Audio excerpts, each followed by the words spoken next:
Welcome to the official YouTube channel of the Sequencing Hall. Today's video topic is a leader. So what is a leader?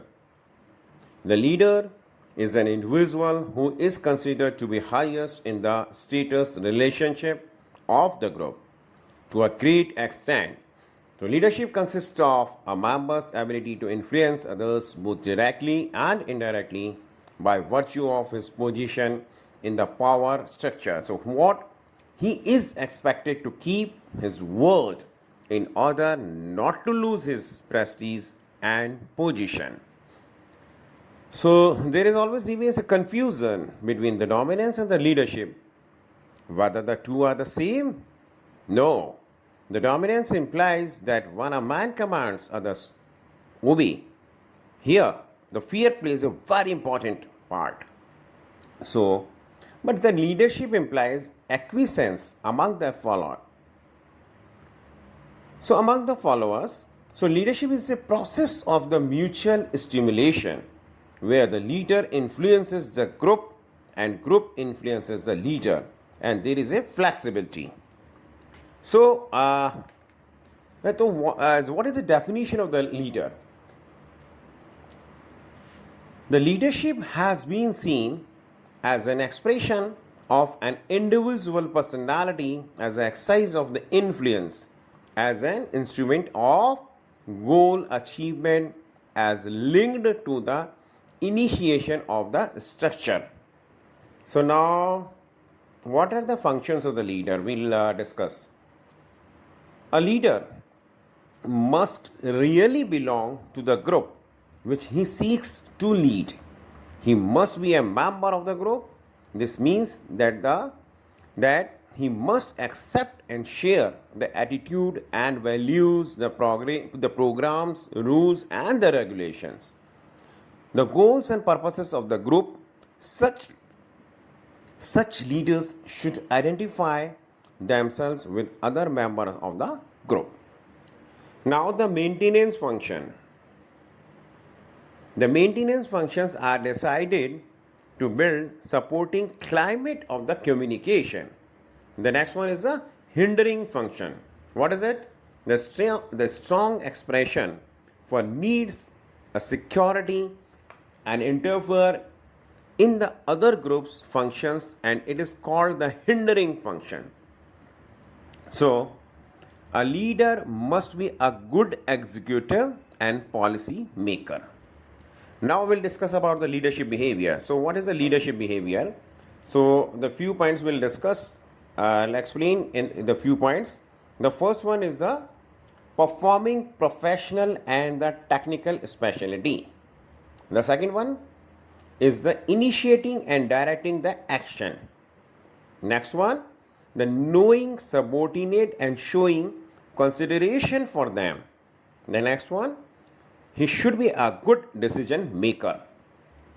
Next is accepting personal responsibility and setting an example. The next, the training man as the team. Then the last one is the getting channels of the communication open. So the next one is the qualities of the successful leader. So what is it? The leader should have the qualities like he must have intelligence,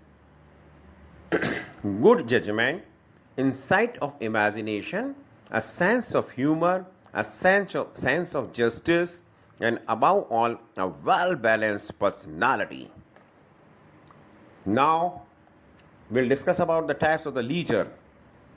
What are the types of the leader? There are three types of the leader. One, institutional, second is dominant, and third one is persuasive. So what is institutional leader? Okay, now I tell you what is institutional leader. The institutional leader is the head of the group. That means the appointed person or the executive authority. So there is a prestige attached to his position as the head of the organization, and it enables him to assert and maintain the authority over the employees or the members of the group. So What are the dominant leaders? Who are the dominant leaders? The dominant leader may be characterized as being extremely aggressive.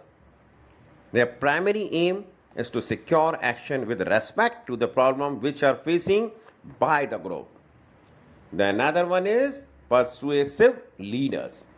Who are them? Okay, of course, we'll discuss, I'll tell you. Of all the types of the leaders, it is the persuasive leader who is most closely in touch with the followers. He mixes with people, understands their problems, their needs, and their feelings also. So the next one is the kinds of the leaders. So now we'll discuss about the kinds of leaders. So leaders are generally classified according to the type of control they exercise over the members of the group. So leaders may be authoritarian or democratic. Means authoritarian and democratic. The authoritarian leader works in a group which practices one man rule. But what about the democratic leader? The democratic leader is the least autocratic. He is sober and eager to know the trend of the public opinion before taking any of the decision. So thank you very much for watching our video. As far as I think, this will be very helpful for the graduate students who has the subject of the psychology. Thank you.